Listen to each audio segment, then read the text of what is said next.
अस्सलाम वालेकुम। मैं उसामा हबीब अंसारी अपने प्लेटफॉर्म पर आप लोगों को खुशामदीद करता हूँ।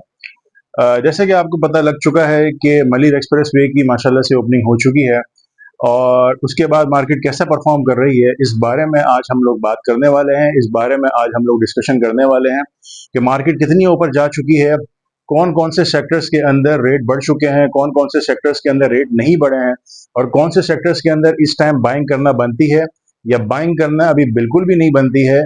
शायद रेट मजीद नीचे आ सकते हैं या शायद रेट नीचे आने वाले हैं। इन सारे की पॉइंट्स को अपनी इस वीडियो में आज हम शामिल करेंगे और आज हम इसको डिस्कस करेंगे। तो वीडियो को आगे बढ़ाते हैं। और मलिर एक्सप्रेसवे की ओपनिंग हो चुकी है 22 में 2026 को मलिर एक्सप्रेसवे की ओपनिंग हो गई है और शाहरा भुट्टो जिसको बोला गया है, बिलावल भुट्टो जरदारी साहब ने इसकी ओपनिंग कर दी है। और इसके बाद सूरत हाल क्या है मार्केट की, जैसे कि आपको पता है कि बहुत टाइम से तकरीबन कमोबेश कोई 6-8 महीने से इस बात की बड़ी धूम थी कि मलिर एक्सप्रेसवे की ओपनिंग के बाद मार्केट बहुत तेज़ हो जाएगी और शायद इससे पहले पहले ही हम बाइंग कर सकते हैं। मलिर एक्सप्रेसवे की ओपनिंग के बाद हम बाइंग नहीं कर सकते, प्लॉट हमारे हाथ में नहीं आएंगे और इस तरह की बहुत सारी बातें हमारे जो यूट्यूबर हजरात हैं उन्होंने फैलाई हुई थी। मैं सबकी बात नहीं कर रहा, ऐसा ना हो मेरी बात पकड़ ली जाए। मैं सबकी बात नहीं कर रहा, जो जो ये बात कर रहे थे मैं उनकी बात कर रहा हूँ कि जो ये कहना चाह रहे थे कि मलिर एक्सप्रेसवे के बाद शायद जो 50 लाख का प्लॉट है वो कोई 1 करोड़ या 1.5 करोड़ पे चला जाएगा। तो देखें, ऐसा कुछ फिलहाल तो नजर नहीं आ रहा। ठीक है, इस बात को मैं क्लियर कर दूं कि फिलहाल ऐसा कुछ नजर नहीं आ रहा।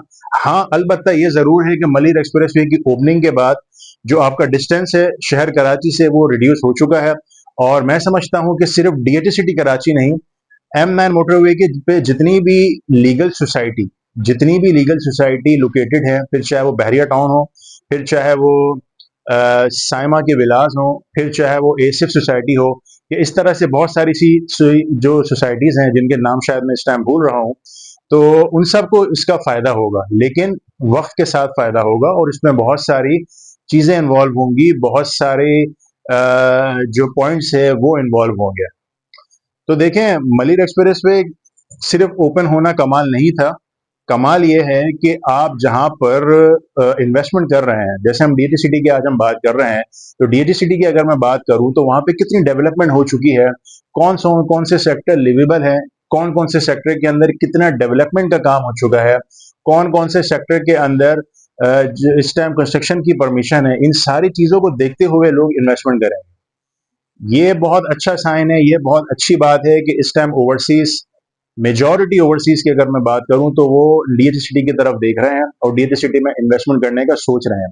इसका बहुत बड़ा रीजन मैं बार बार कहता रहता हूं कि बहरिया टाउन का नीचे जाना है। जो बहरिया टाउन इस टाइम मुश्किलात का शिकार है, उसका बहुत बड़ा पॉजिटिव इम्पैक्ट डीएचए सिटी इस टाइम ले रहा है और मैं समझता हूं ये डीएचए सिटी या डीएचए मैनेजमेंट को सोचना चाहिए और इसका भरपूर फायदा उनको उठा लेना चाहिए। और वो किस तरह उठा सकते हैं, वहां पे डेवलपमेंट करके, वहां पे वो डेवलपमेंट करें जो जो सेक्टर है जो कि मेन गेट से जो करीब है, खास तौर से जो सेक्टर मेन गेट के करीब है, एटलीस्ट उनको डेवलप करें और उनकी डेवलपमेंट में तेजी करें। इससे फायदा ये होगा कि जितनी इन्वेस्टमेंट इस टाइम हो रही है उसकी डबल ट्रिपल इन्वेस्टमेंट इंशाल्लाह ताला डीएचए सिटी के अंदर होगी। क्योंकि देखिए, डीएचए सिटी के पास जो है वो मैं नहीं समझता किसी और सोसाइटी के पास है, वो ये कि टाइटल डॉक्यूमेंट डीएचए सिटी का मजबूत है। आज भी कराची शहर से तकरीबन 30-40 किलोमीटर दूर होने के बावजूद भी डीएचए सिटी का 500 गज का प्लॉट तकरीबन कोई करोड़ सवा करोड़ से कम आपको ये प्लॉट नहीं मिलता। तो इसका क्या मतलब है? इसका यही मतलब है कि इसका टाइटल डॉक्यूमेंट बहुत मजबूत है। वरना आप खुद सोचें, कराची शहर से कोई 40-45 किलोमीटर दूर इतनी हैवी इन्वेस्टमेंट करने का कौन सोचेगा?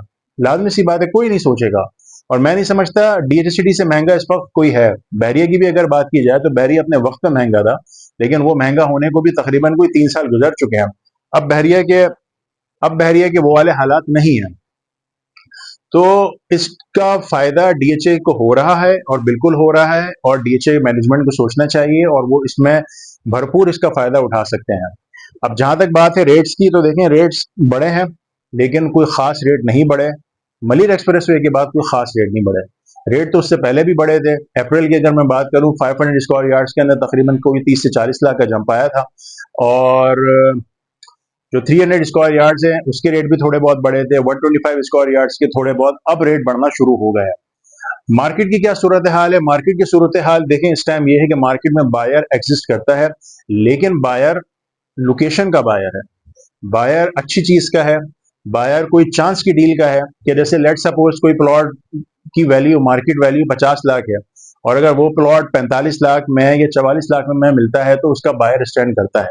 मैं ऐसे नहीं कर रहा कि नहीं, मैं ऐसे नहीं कह रहा कि 50 लाख का बायर मार्केट में है ही नहीं। मैं सिर्फ ये समझाने की कोशिश कर रहा हूं कि चांस की डील का जो इन्वेस्टर है वो मार्केट में ज्यादा है। बाकी जो जेन्युइन क्लाइंट है, जिनको लेकर जो है बेचना नहीं है, जो 4-5 साल के लिए जो 4-5 साल के लिए लेकर भूलना चाह रहे हैं, वो तो देखें बाइंग कर रहे हैं। वो तो पहले भी बाइंग कर रहे थे, वो आज भी बाइंग कर रहे हैं। उनको इससे कोई गर्ज नहीं है कि 6 महीने में, 8 महीने में या साल भर में क्या रेट ऊपर जाएगा या रेट नीचे जाएगा। उनको इस चीज से कोई गर्ज नहीं है।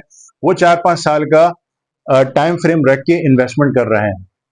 अब जो अच्छे सेक्टर हैं, किन अच्छे सेक्टर के अंदर बाइंग हो रही है, तो जिसमें सर फहरिस्त है सेक्टर 3 हो गया। सेक्टर 3 के जो वैली के जो सेक्टर्स है वहां पे बाइंग हो रही है 125 स्क्वायर यार्ड्स में, 200 स्क्वायर यार्ड्स में, और सेक्टर 4 में बाइंग हो रही है, सेक्टर 6 में हो रही है, सेक्टर 9 में हो रही है, सेक्टर 12 में हो रही है, और सेक्टर 16 में भी अच्छी बाइंग हो रही है, सेक्टर 11 में भी अच्छी बाइंग हो रही है। सेक्टर 16 बहुत सारे लोगों की नजरों से ओझल था, लेकिन जब से वहां पर मार्केटिंग की गई है गोल्फ कोर्स की, उसकी वजह से बहुत सारे लोग वहां पे इन्वेस्टमेंट करने का सोच रहे हैं। और मैं समझता हूं कि सेक्टर 16 के अंदर इन्वेस्टमेंट करना इस टाइम बनता भी है। रेट्स उसके अभी भी नीचे हैं as compare to other sectors, उसके रेट अभी भी नीचे हैं। तो यहाँ पर इस टाइम ये है कि वहां पर बाइंग करना बनता है। जो गोल्फ कोर्स के जो शौकीन हजरात हैं उनके लिए सेक्टर 16 यूं समझ लें कि एक तरह से जन्नत है, और वो लोग वहां पर इन्वेस्टमेंट करते हैं। तो ये सारी सूरत हाल है इस वक्त डीएचए सिटी की मार्केट की। सेलर्स के लिए क्या मशवरा है? सेलर्स के लिए देखें यही मशवरा है, मैं हमेशा एक ही बात कहता हूँ कि रियल इस्टेट में, प्रॉपर्टी में अपना एक टारगेट करके आप इन्वेस्टमेंट करें। तो अगर किसी सेलर ने का ये टारगेट है यार कि 1 करोड़ पे फलानी चीज आ जाए या 50 लाख पे फलानी मेरी इन्वेंट्री आ जाए तो मैं सेल आउट करके निकल जाऊंगा, तो उनको सेल आउट करके निकल जाना चाहिए, ज्यादा वेट नहीं करना चाहिए। मार्केट का देखें कुछ नहीं पता, डीएचए सिटी की मार्केट अभी भी अनस्टेबल है, अभी मार्केट स्टेबल नहीं हुई है। मार्केट को स्टेबल होते होते टाइम लगेगा और काफी टाइम लग सकता है। तो जब तक मार्केट स्टेबल नहीं होती, ये एज अ ट्रेडिंग मार्केट है, कुछ टाइम के लिए ऊपर जाएगी, कुछ टाइम के लिए नीचे जाएगी, फिर कुछ टाइम के लिए ऊपर और फिर कुछ टाइम के लिए नीचे। तो ये सारी सी सूरत हाल जो है चलती रहेगी। तो ये सारी अपडेट थी जो कि मैंने आपको देनी थी डीएचए सिटी के हवाले से। तो जो लोग इन्वेस्टमेंट करने का अभी भी सोच रहे हैं वो इन्वेस्टमेंट कर सकते हैं। अभी कोई ट्रेन नहीं निकली, अभी कोई टाइम नहीं निकला है, अच्छी चीजें अभी भी अच्छे रेट्स में मार्केट के अंदर मौजूद हैं। कमेंट सेक्शन में आप जरूर मुझे बताइएगा कि आपको क्या लगता है कि आगे आने वाले टाइम में मार्केट कितना अच्छा परफॉर्म कर सकती है, मार्केट नीचे आएगी या मार्केट मजबूत रहेगी। मेरे हिसाब से मार्केट नीचे थोड़ी बहुत आ सकती है मुहर्रम की वजह से, जो कि मैंने अक्सर मैं कहता हूं कि मुहर्रम में मार्केट थोड़ी बहुत स्लो हो जाती है, नीचे नहीं आती, थोड़ी बहुत स्लो हो जाती है। तो मार्केट थोड़ी बहुत स्लो हो सकती है, इससे ज्यादा मैं नहीं समझता कि कुछ खास होगा। बाकी बजट भी आने वाला है, बजट में और पता लग जाएगा कि किस तरह की पॉलिसीज रियल एस्टेट के लिए आ रही हैं, तो वो भी बहुत बड़ा इम्पैक्ट डालेगी मार्केट के अंदर। अगर पॉजिटिव पॉलिसीज आई तो इंशाल्लाह ताला डीएचए सिटी की मार्केट बहुत अच्छा ग्रो करेगी। तो अपनी वीडियो को मैं यही एंड करता हूँ। मजीद मालूमात के लिए, बाइंग के लिए, सेलिंग के लिए आप मेरे नंबर पर कॉन्टैक्ट कर सकते हैं। फिर किसी वीडियो में मैं मुलाकात होगी इंशाल्लाह किसी अच्छे नए टॉपिक के साथ। और कोई नया अच्छा टॉपिक अगर आप भी सजेस्ट करना चाहते हैं तो कमेंट सेक्शन में आप बता सकते हैं।